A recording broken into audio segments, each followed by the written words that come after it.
Okay. Sa isang village sa barangay San Bartolome, Quezon City, nakipagkasundong mag-abutan ang dalawa umanong tulak ng droga at ang pulis at tumayong buyer. Sa labas ng itinuturong drug den, nagkalat ang mga naglalarong bata, kaya todo ingat ang mga otoridad. Nang maitimbring nagkaabutan na, nagpakilala ang mga pulis pero tumakas ang isang sospek na nakilalang si Alan Panao. Umakyat sa kisaming ito si Panao, kaya hinabol ng mga otoridad.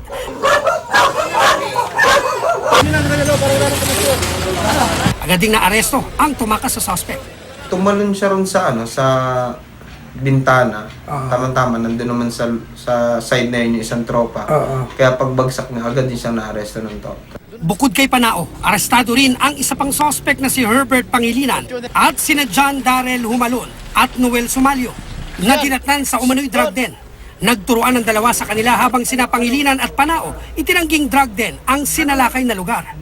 Pinapunta ko doon hindi ko akalain na drug din doon sa taas. Handa na talaga akong mag-drug test kasi sa akin, willing man ako, tiwala ako sa sarili. Punta lang sa bahay, pinagamit ka ng mga...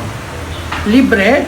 Nakareceive tayo ng information na itong area na ito ay ginagamit na batakan at drug den.